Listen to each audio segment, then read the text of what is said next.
viniendo para acá, bajo la lluvia, con el paraguas y todo eso, me acudieron a la cabeza unos versos de Clara Janés,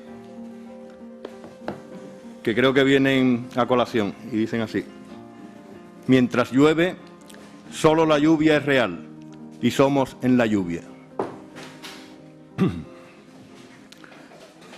Bueno, agradezco a la Fundación Caballero Bonal el honor que me ha hecho de presentar a esta personalidad de las letras, una de las más altas cimas de la literatura española contemporánea.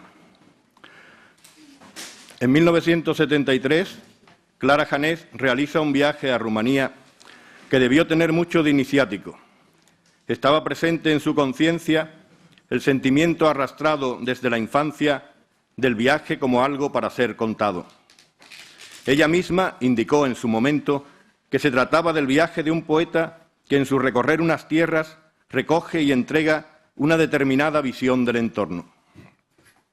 El carácter pionero de esta incursión en el alma de los paisajes y personas de aquella por entonces República Socialista gobernada por Ceausescu se corresponde con la audacia del libro que le sirvió como modelo, Sendas de Oku, del poeta japonés Basho. Efectivamente, las andanzas rumanas cuajaron en un volumen titulado Sendas de Rumania, que no se editó hasta 1981, pero también marcaron un punto de inflexión en la creación poética de la autora.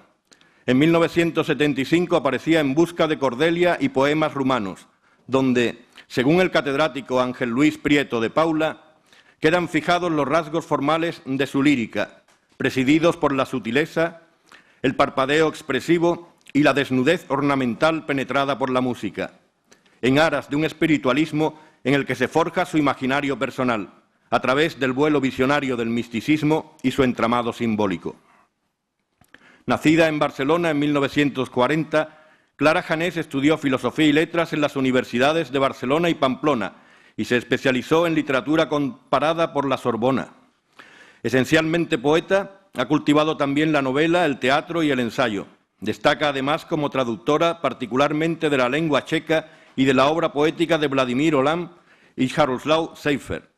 Ha vertido también al español a autores tan reconocidos y tan de referencia como Marguerite Duras o William Golding, por ejemplo, y en colaboración con conocedores de sus lenguas a poetas turcos y persas, tanto modernos como místicos antiguos. En el año 2000 recibió la Medalla del Mérito de primera categoría de la República Checa por su labor como traductora y difusora de la literatura de dicho país. En 2004, la Medalla del Mérito en las Bellas Artes en su categoría de oro de España, y en 2007 el 10º Premio de las Letras Españolas Teresa de Ávila por el conjunto de su obra. Su poesía ha sido traducida a 20 idiomas. Ha recibido, entre otros, el Premio Ciudad de Barcelona, el Premio Ciudad de Melilla y el Premio Jaime Gil de Viedma, así como en 1997 el Premio Nacional de Traducción. Su indagación intelectual y lírica le ha llevado al conocimiento profundo de varias literaturas centroeuropeas y de las tradiciones líricas y espirituales de Oriente, que la nutren durante las diversas etapas de su trayectoria para alcanzar cimas de inquietante sabiduría, desde una inicial liberación del erotismo y vindicación de la femineidad a la reflexión mística de sesgo existencial, donde tiempo, más tiempo, más tiempo no es nunca igual a tiempo, y la contemplación serena de la muerte. Pero esta apertura a las influencias orientales es una suma al sedimento de su voz interior, pues como ha señalado José Manuel Caballero Bonal, en esos poemas tan ceñidos y esbeltos, tan intensos y enjutos, hay como una resonancia de poetas latinos enraizados en la tradición de los epigramistas griegos y de los líricos alejandrinos. Siendo ella misma una heterodoxa, esta confluencia de diversas culturas y simbolismos le ha alentado a penetrar y difundir la obra del más distinto de los heterodoxos españoles, Juan Eduardo Cirlot, visionario de las tendencias pictóricas e introductor del informalismo en España. Su edición en cátedra de la obra poética de Cirlot de 1981 es una deuda impagable para quienes fuimos estudiantes de letras durante la década de los 80 y para los lectores de poesía en general. En 1996 publicaba su ensayo Cirlot, el no mundo y la poesía imaginal.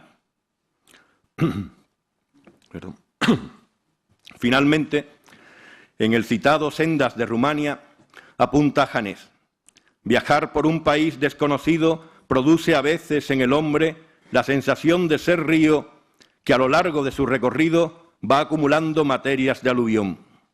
Casi 40 años después, Viajera en el tiempo, su poemario Río hacia la nada, distinguido con el 14 Premio de Poesía Ciudad de Torrevieja, insiste en esa imagen desde textos impregnados de la filosofía y estética hindúes, alguno de los cuales no deja de brillar como una extraña flor bodeleriana. Flota una vaca muerta en el río, y es una isla rosácea con espacios brillantes de perlada telilla, bajo la cual se adivinan los músculos y las vísceras siendo materia inerte, apetecida por los cuervos que aletean y con ella se deslizan por el agua. La piel se ha consumido, el límite que cuidaba del ser se ha consumido, y el pico del ave, a tiras, hace suyo lo que ya no es, y sin embargo es alimento y forma, que majestuosa avanza a su disolución, o acaso aguarda a entrar en la rueda del viento que la llevará hasta el sol. Gracias.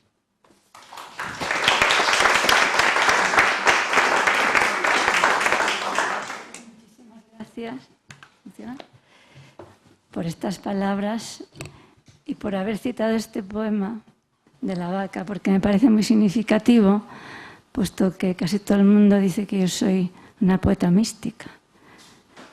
Soy mística en lo que de místico hay en el hombre, pero a mí lo que me interesa es el hombre y la vida, y la realidad, también la situación política. Cualquier cosa creo que es tema de poesía. Y por esto me encanta que hayas citado este de la vaca, que no es precisamente un poema místico, ¿no? Tengo que decir, para empezar, que estoy muy emocionada de estar aquí en la Fundación de Caballero Bonal, que me parece que es un poeta extraordinario, y su último libro, Entre guerras, marcará época dentro de la literatura española. Yo se lo aconsejé a una poetisa amiga y cuando lo terminó me dice: Clara, después de esto sálvese quien pueda. Creo que tenía toda la razón, sálvese quien pueda después de Entre guerras. Y entonces lo que yo he hecho para hablar de informalismo, en el fondo es un homenaje a José Manuel Caballero Bonal también. El linaje del lince colinda con la luz, pasa de ser piedra a ser de aire, del estatismo al vuelo de lo encubierto, a lo visible. Estos son los versos iniciales de un poema de Caballero Bonal titulado Tótem, y en ellos vemos que el lince puede en su origen ser de piedra o de aire, pasar del estatismo al vuelo, pero de hecho, ¿cómo sabemos que es un lince? El premio Nobel de Física Erwin Schrödinger, en su obra Ciencia y Humanismo, habla de un perro, de una estatuilla de hierro que él reconoce y se pregunta: ¿por qué estoy seguro de ello? Y responde: es claramente la forma o la hechura la que determina su identidad, no el contenido material. Si el material hubiera sido fundido para darle forma de hombre, la identidad habría sido mucho más difícil de determinar. El lince del que habla Caballero Bonal es un elemento poético. El perro de Schrödinger es un pisapapeles. Así todo. Pasa luego el físico de la materia y la forma de la estatuilla a las partículas y su organización en átomos o moléculas. Y dice: la antigua idea sobre ellas radica en que su individualidad se basaba en la identidad de la materia que las constituye. La nueva idea es que lo que es permanente en esas partículas finales o en esos agregados es su forma y su organización. Ante las partículas finales que constituyen la materia parece quedar excluida la posibilidad de concebirlas como formadas por algún material. Son, como lo fueron, pura forma. Y en cambio recuerdo que se ha afirmado también que las partículas consisten en fluctuaciones o tendencias, en ser algo que no es sino que está a punto de llegar a ser. Esta es una de las paradojas cuánticas y yo la siento próxima a ciertos acontecimientos del arte. Y ahora permítanme que lea entero un poema de Caballero Bonal. Se titula Blanco. El color blanco ocupa el centro de la vida, refrenda su vacío, su plenitud, participa de todo lo naciente, de todo lo extinguible, de su certeza, de su negación. Pauta consecutiva, el blanco concierne al aire libre, al vuelo de las aves, al trazo inaugural de la imaginación, al semen. Es el preludio de lo incomenzado, la cifra terminal de lo perpetuo. Tiempo en blanco y aviso del vacío, mi palabra y mi alma. Destaquemos estos versos. Es el preludio de lo incomenzado, la cifra terminal de lo perpetuo. Es decir, se trata del antes de antes, pero el final de lo que no tiene fin. Otra hermosa paradoja. Y el poema nos introduce en el primer arte al que se calificó de informal, la pintura. Nos da pues pie a lanzar unas ondas al informalismo poético. Fue el crítico francés Michel Tapié quien en 1951, refiriéndose a determinada tendencia surgida después de la Segunda Guerra Mundial, acuñó el concepto de arte informal para diferenciarla de las primeras vanguardias. Sus pioneros eran Jean Dubuffet y Jean Fautrier, y sus modalidades abarcaron la materia, pantérica y la gestual, concretándose en el horchazo, el goteo, la colada, siempre dentro de un lenguaje abstracto. Remontándonos más, veremos que el paso previo lo había dado Kandinsky, quien en el libro de lo espiritual en el arte, publicado en 1912, niega que el arte deba ser imitación y defiende que su raíz está en lo que él llama el principio de necesidad interior. Afirma concretamente que surge de una verdad interior que solo el arte puede descubrir, que solo el arte puede expresar con los medios de expresión que le son suyos propios. Hasta aquí Kandinsky. Por ello, continúa, la obra de arte nace del artista de modo secreto y misterioso, y su objetivo es causar una vibración en el alma.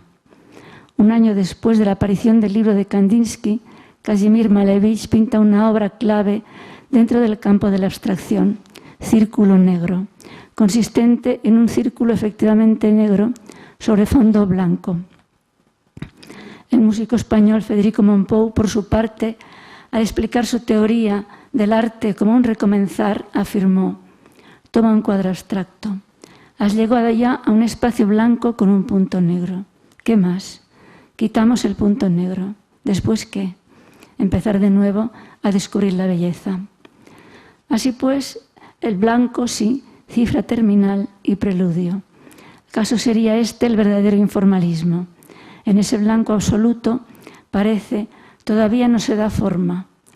Sin embargo, el blanco, sencillamente blanco, ¿qué es?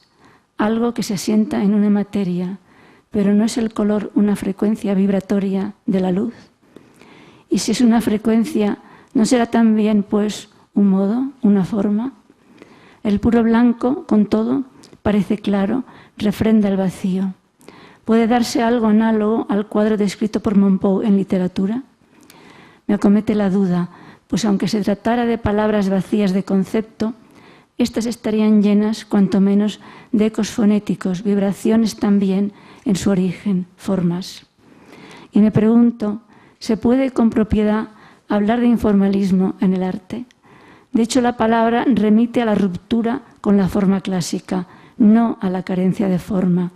Es decir, se trata de una relación distinta entre materia y forma, de una situación en la cual la forma pondrá de manifiesto la posibilidad de la materia a negarse a estructuras rígidas, su posibilidad de entrar en una búsqueda, pero sigue siendo la forma la que permite que esto se haga accesible, pues solo a través de ella se detectan los movimientos de la materia.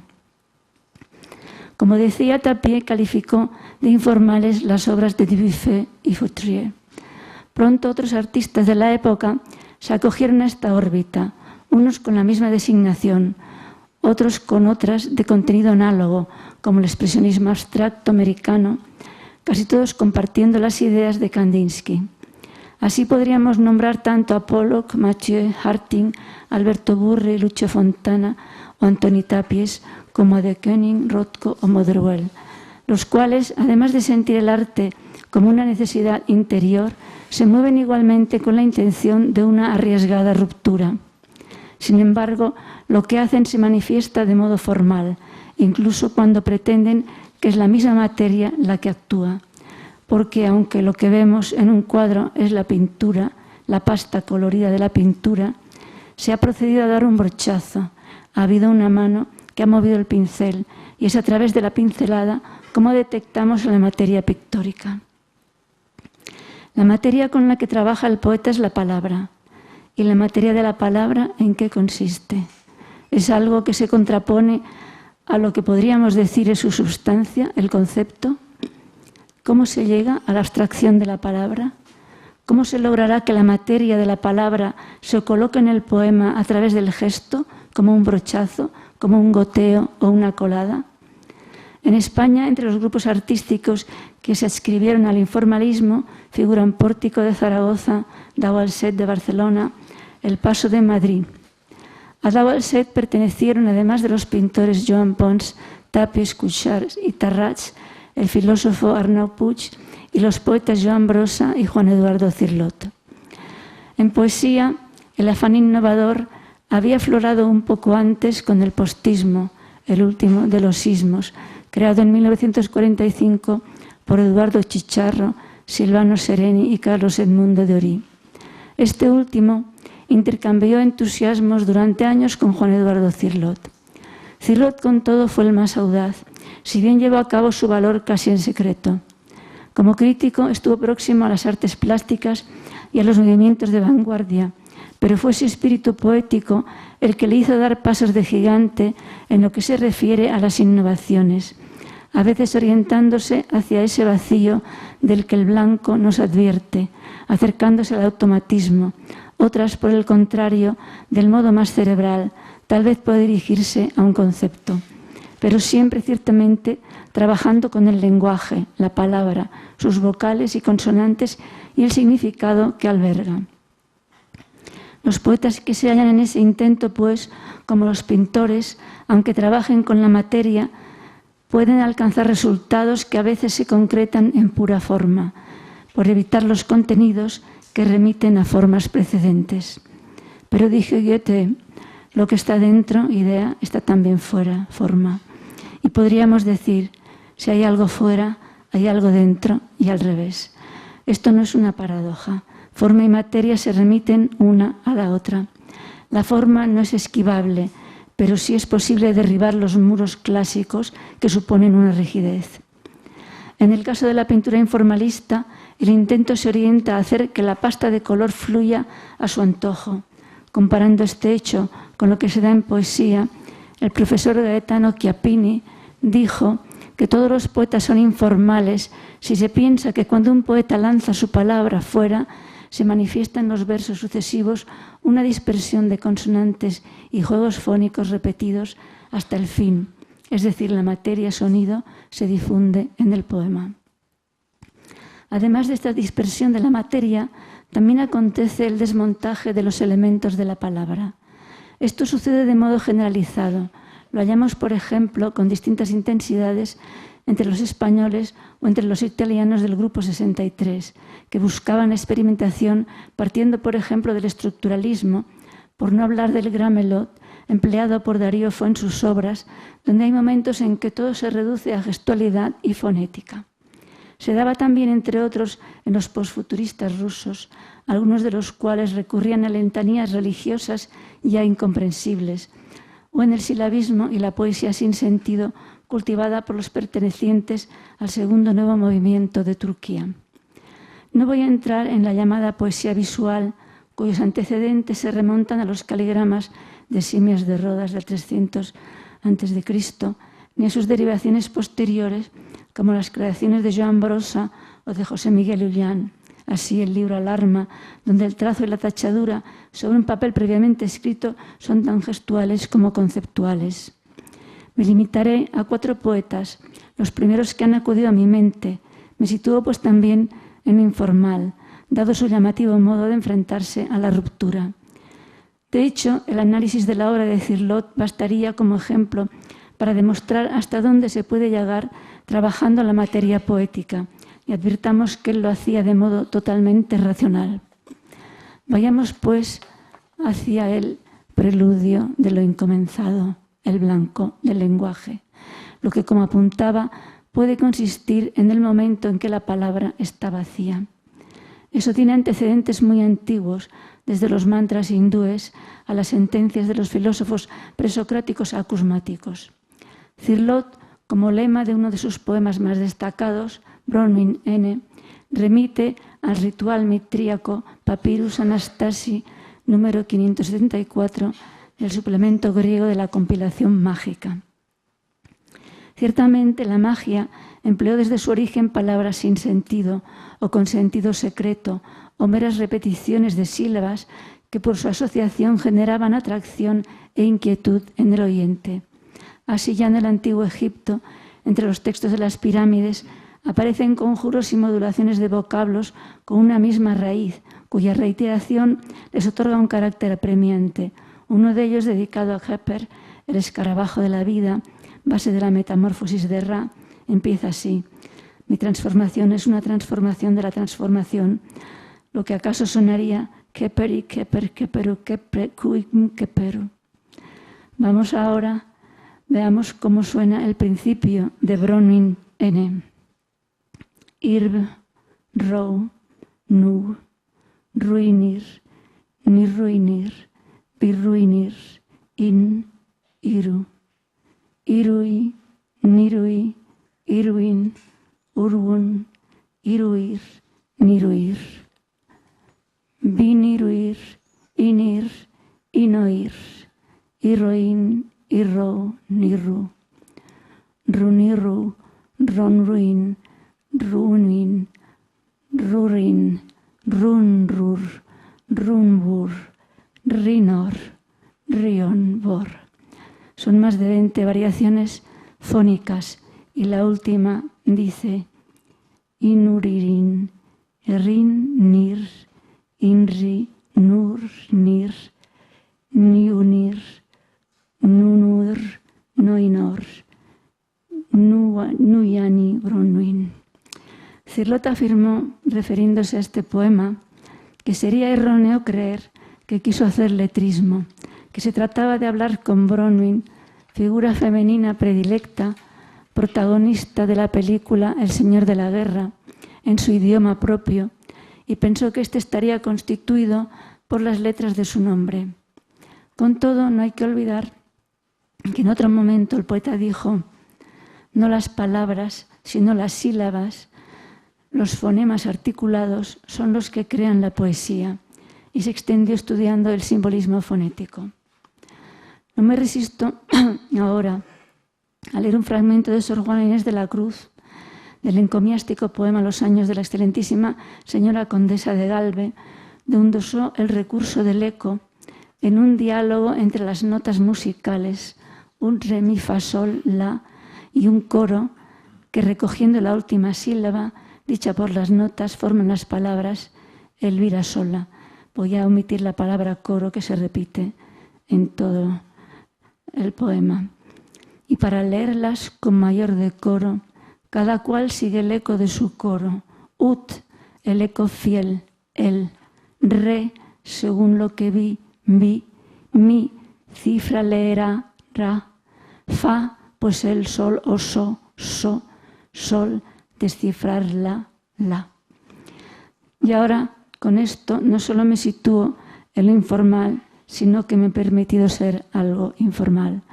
A Cirlot no le habría molestado, ya que era gran conocedor del barroco, periodo en el que se hacían muchos juegos de este tipo a base de acrósticos, de jeroglíficos o laberintos. Y fue autor Cirlot de sonetos impecables y también en ellos innovador. Pero dejo de lado los sonetos, así como la poesía vinculada al surrealismo y a Dada, y la fonovisual, que exige no solo la atención del oído, sino del ojo, para pasar por una parte a lo que llamó poesía experimental, y por otra la permutatoria. La poesía experimental se funda en lo truncado. Es como un espacio en el cual se entra y se tiene que actuar. Hay que completar lo que falta, moviéndose sin saber en qué terreno se pisa. La otra innovación fundamental de Cirlot es la poesía permutatoria. También en estos casos es la forma quien nos guía.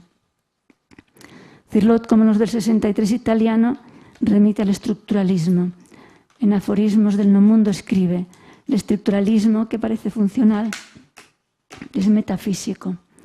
Intentando comprenderlo, convertirlo todo en componentes intercambiables, quiere convencernos de la unidad subyacente bajo la dialecta de los complejos universales, signos, matemáticas, palabras, actos, formas. Por ello la estructura está latente en toda su obra y en sus dos aspectos, abierta, relacional, dinámica y cerrada, limitándose a los mismos elementos. Ambos aspectos están habitados por dos puntos en que se apoya el pensamiento del poeta. Perdón.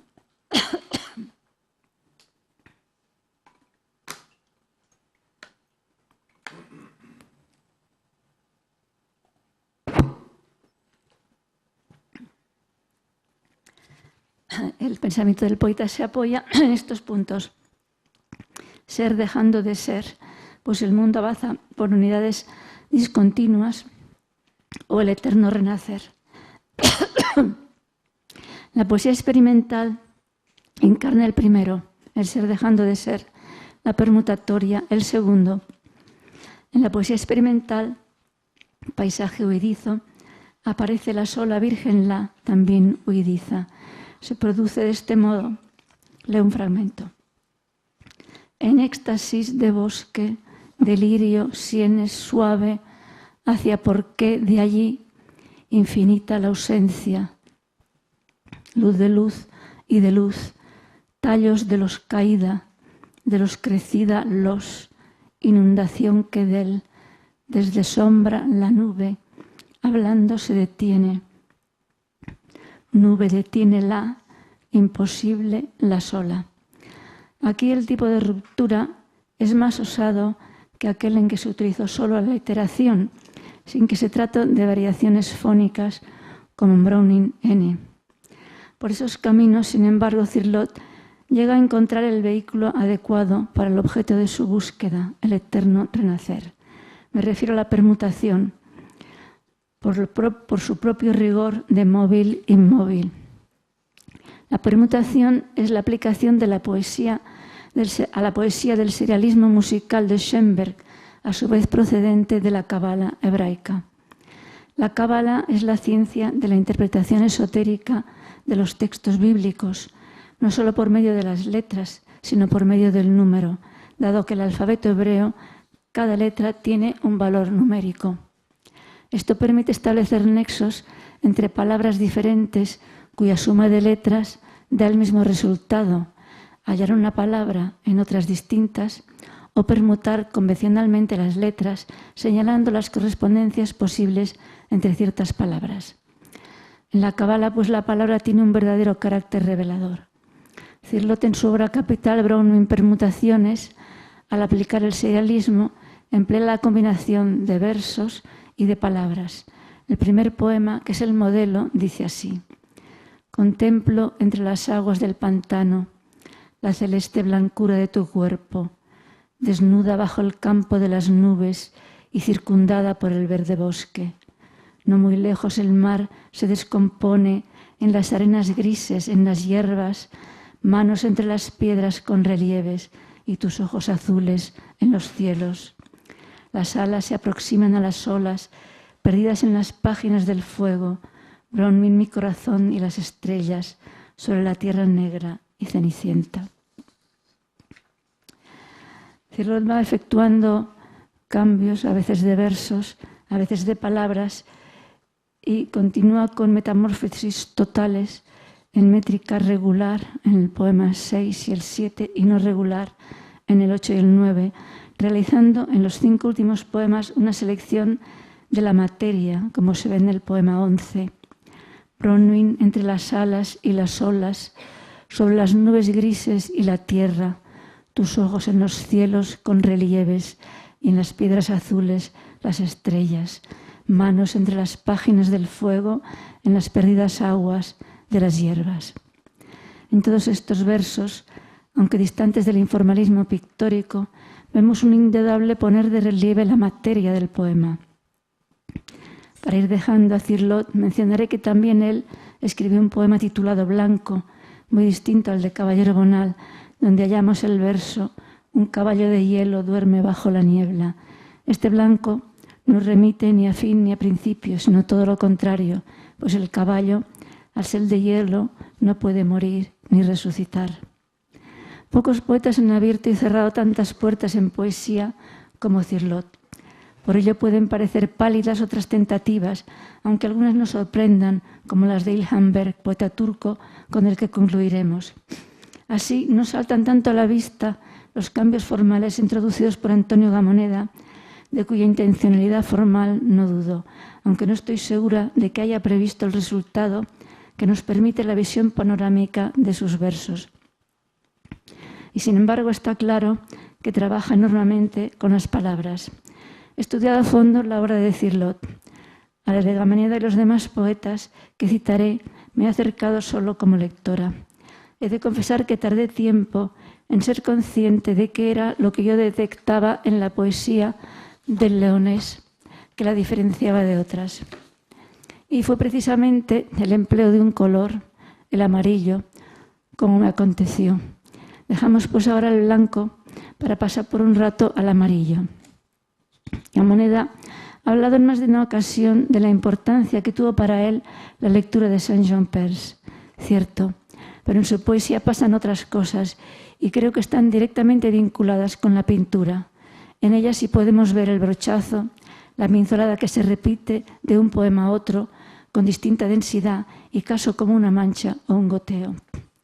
Si uno rastrea ciertas palabras a lo largo de sus libros, por ejemplo, serpientes, fístulas, llagas, animales, vértigo, silbar, misericordia, inexistencia o amarillo, no tardará en encontrar sus extensiones y mutaciones, látigos amarillos, sustancia amarilla del corazón, gritos amarillos, madres amarillas, llaga amarilla, vértigo azul, vértigo y olvido, vértigo en la piedad, hedor de la misericordia, el hierro silba, un precipicio de aldabas y silbidos, oigo silbar la vejez, ciego en la misericordia, animales ciegos, cuchillo azul, manos blanquísimas, luz de azafrán en las cocinas blancas, la cinta negra en el silencio de las serpientes, la tristeza de las serpientes, la siesta de las serpientes, venía el afilador y su serpiente entraba en tus oídos,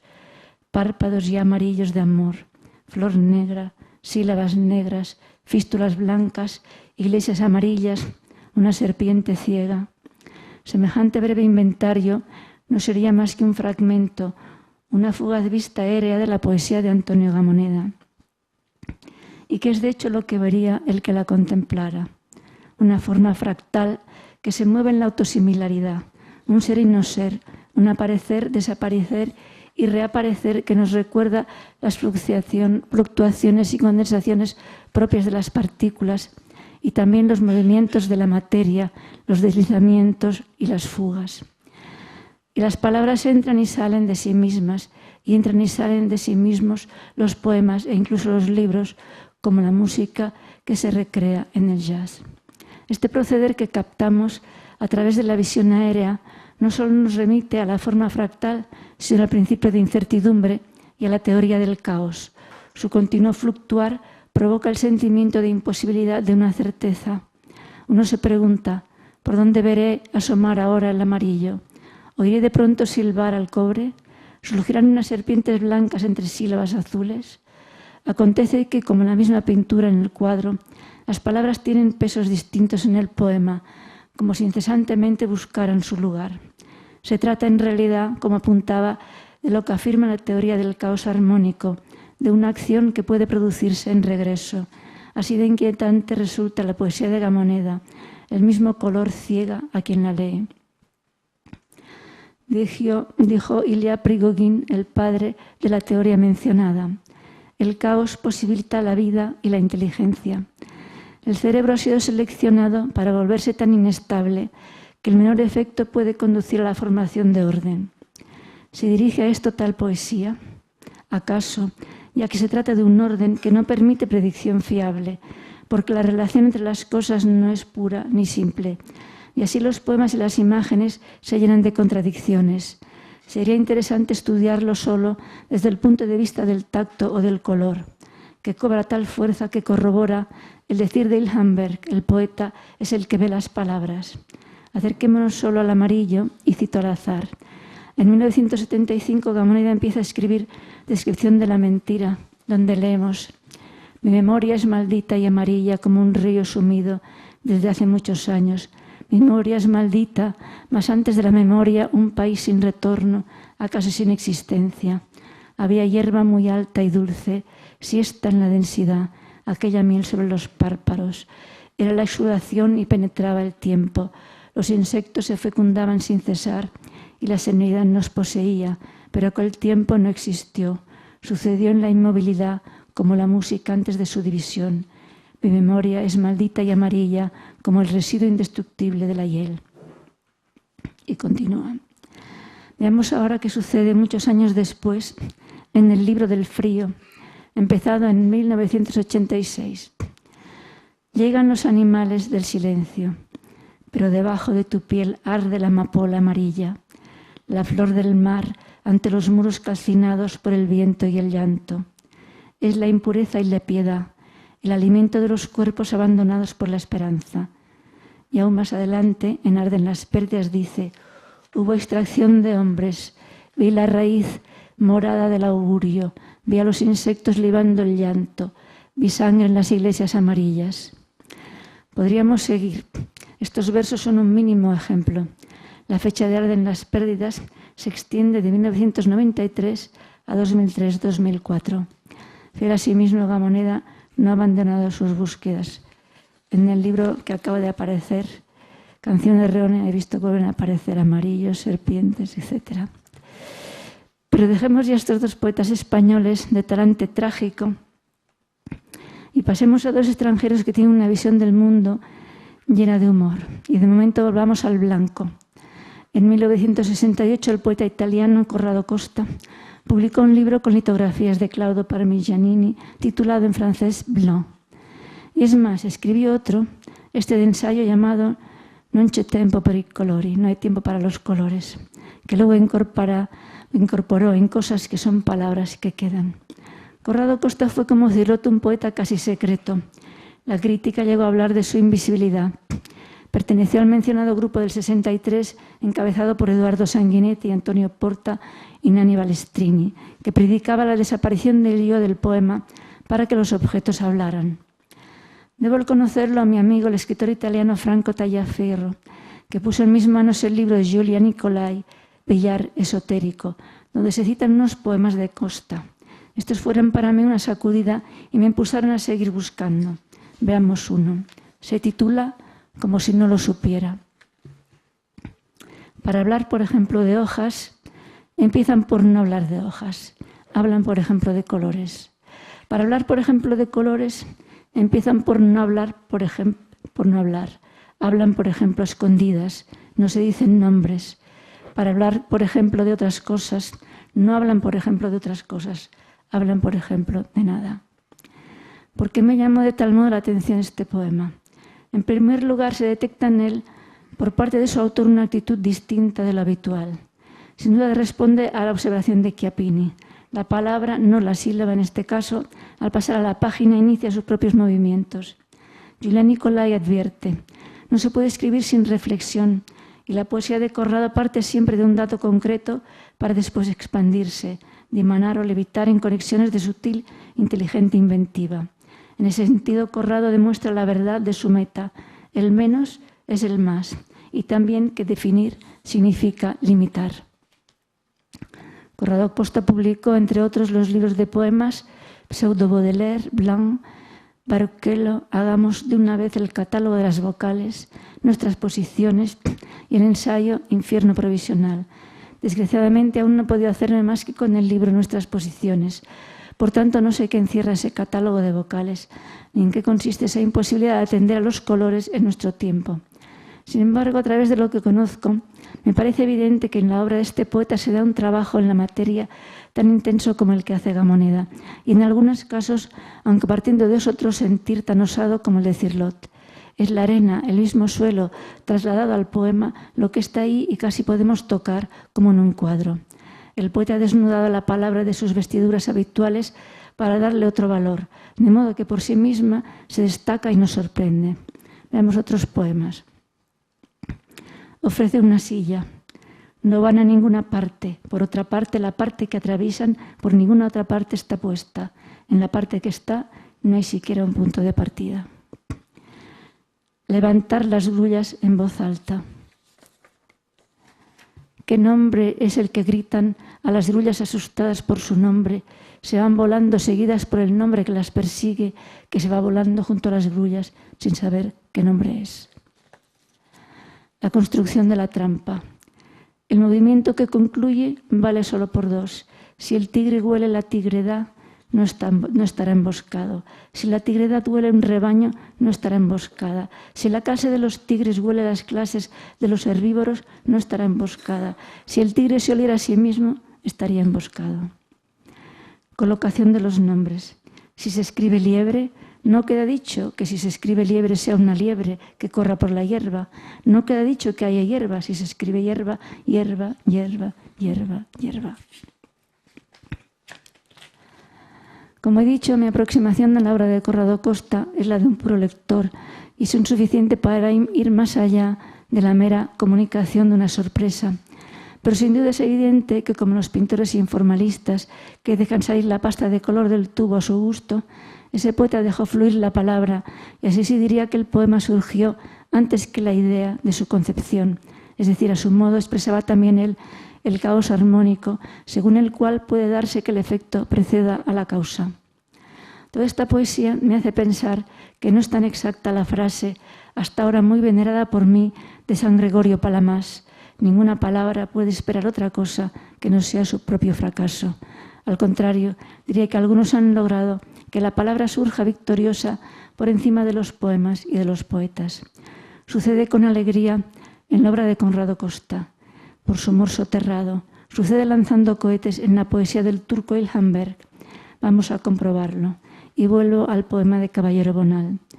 El color blanco ocupa el centro de la vida, refrenda su vacío, su plenitud, participa de todo lo naciente, de todo lo extinguible, de su certeza, de su negación. Pauta consecutiva, el blanco concierne al aire libre, al vuelo de las aves, al trazo inaugural de la imaginación, al semen. En la pura imaginación se sitúa Ilhan Berk, y acaso en el semen. Se diría que sus poemas son como flores cuyas cápsulas estallan y dejan caer las esporas y de inmediato surge un verso nuevo, un nuevo poema.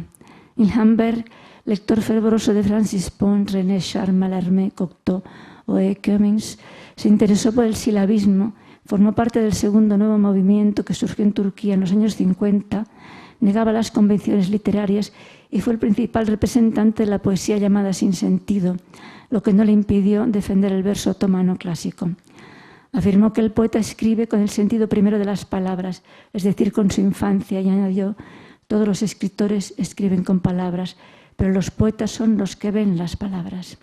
Estas, diría yo, al ser de tal modo observadas, incluso en redondo, brincan o se desencajan del contexto, porque el ojo que las ve siempre más que lo que muestran y, como consecuencia, el poeta las ofrece con rasgos cubistas. Pero no voy a hacer el panorama aéreo de la poesía de Ilhan Berk, ya llevo demasiado tiempo hablando. Diré solo que los objetos, el material literario, letras, signos de puntuación, los sultanes, los árboles, los pájaros, los vendedores callejeros o Estambul constituyen su mundo poético, que, como he apuntado, al pasar al papel se vuelve autogenésico. Entre sus libros destacaré Libro de Estambul, Amorosamente, Ceniza, Mar de Galilea y Río Hermoso. Traduje estos dos últimos con una amiga turca y realmente, sobre todo Mar de Galilea, me parece un libro extraordinario. Los poemas que voy a leer, que son dos solamente, creo que leeré dos para no cansar más, son del Mar de Galilea. Ilhamber relata los sueños de la torre de Gálata. Soy una torre en Estambul. Prendí fuego a Estambul una mañana. Primero quemé la calle donde vivía ella. Aún se hallan entre mis recuerdos un niño, una mujer medio desnuda, un atardecer. Aún se rezagan en mi memoria. Quemé los pájaros y los árboles. Sabemos que los pájaros y los árboles son incombustibles, ¿verdad? Pues los quemé. Vi su boca que no se podría cambiar por todo el oro del mundo. Su boca me recordaba sin cesar ríos, tiendas, soles, trenes, caminos, bazares. Sus brazos prendieron fuego en los ardientes ríos toda la noche, como si no estuviéramos en el mundo. Quizá estábamos en esas mañanas no tocadas aún por la mano de Ivy. Eso era lo que decía yo. Plantemos las flores, dije. Basta ya, que nos siga doblado el mar. Desdoblé el mar. Me llevé a los hijos del sultán Ahmed II a ver el cielo de Laila Hanin, la poetisa. A ver. Y para acabar, un poema que se titula La zaga del cielo, que yo juraría que todas las cifras que aparecen son reales. Me imagino a Ilhamber metiéndose en Topkapi y registrando todos los manuscritos y todos los libros de cuentas antiguos, y sale este poema, para mí francamente alucinante. A la zaga del cielo. Diversas cosas se fueron a la zaga del cielo. Diversos bazares, casas, ventanas se fueron. Primero, la cocina del sultán Mehmed, con 726 de personal, 63 cántaras de miel, 544 pollos, 336 fanegas de arroz. Luego 61 ocas, 19 adarmes de azafrán, 116 ostras, 78 gambas, 400 pescados, 10 adarmes de pimienta, sal de Balanquia, 51 botellas de boza, 61 cabezas de ganado, 649 huevos echaron a andar. Luego la cocina de Murad II, con 1.117 de personal, 30.000 pollos, 255.000 corderos, pimienta del sur de la India, jengibre, luego azúcar, pan candeal, pan de trigo.